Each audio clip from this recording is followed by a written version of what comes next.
Գիշերը ձեր թաղամասում հնչած կրակոցի ձայները լսել եք։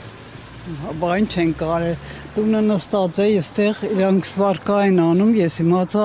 սվարկից էր այդ բանը, մեկ էլ ուժեղ, շատ ուժեղ ձենը եկավ, իրանք դուրս տեսնենք ժողովուրդը հավաքված, մի հատ տղու խփել են, երեխան դիակը դրել են այնտեղ, բանը եկավ չտարավ սկզբից, հետո 3 ժամ հետո նոր մի հատ շտապօգնություն եկավ, տարան։ Այն մեքենան էլ իրանն է, այդտեղ ասին իրա մեքենան է, այդ չգիտեմ ճիշտ է թե։ Թաղամասից է, մահացածը ճանաչում եք։ Ես չէի ճանաչում, մեկ ասին է շենքից է, մեկ էլ ասին Աթոյանում է ինչ որ ապրե։ Հա։ Իրանք էլ դուրս է կողքը նստած են եղել, որ բանը կրակել են այդ տղու վրա, 3 հոգով կրակել նստել մեքենան փախել են։ Հիմա թե կգտնեն ով է ինչ է, դա չգիտեմ։ Բայց ինչ խոսակցություններ են պատասխանում, ինչի համար է կռիվը։ Ոչ մեկը ոչ բան չգիտեր, չասեցին։ Մենակ ինքան ասին իրա քուրը եկել է, տեսել է աղբորը տեղ, հետո էլ վերջում մի հատ մարդ եկավ,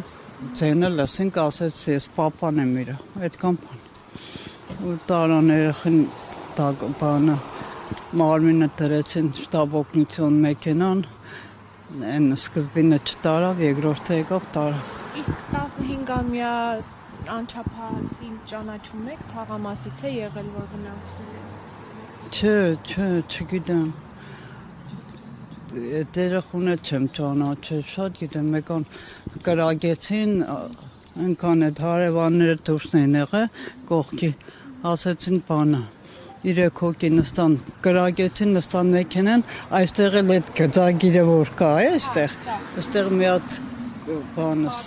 սև բաներ, փամփուշտ էր համնած։ Ձեր թաղամասում առհասարակ նման օրինակ դեպքեր կամ կռիվներ շատ է լինում, թե առաջին դեպքը։ Չէ, այս առաջի անգամ էր ասենց։ 2 տարի առաջ էլ կարծեմ Աթոյանի վրա իրար են խփել բանը, այն խանութը փակեցին, դրա տղուն էին կասկածում, հետո ասեն այդ տղեն կապ չունի, այդ փոսի խանութի բանը, շենքից խփել էին, չգիտեմ։ Այսինքն, եթե այստեղ փամփուշտ է նկատել, ձեր տան ուղղությամբ էլ է կրակոցներ եղել։ Դե բանը, հենց այստեղ կրակել էին, այդ փամփուշտը թե ոնց էր եկել այստեղով։ Գծեցին, դրեցին, փակեցին։ Վնասված չկա տան, ոչ մի բան չի վնասվել։ Չէ, ուղղակի այդ պստիկ փամփուշտներ սև ստեղեր, գծագրեցին թողին, հետո դες բաներով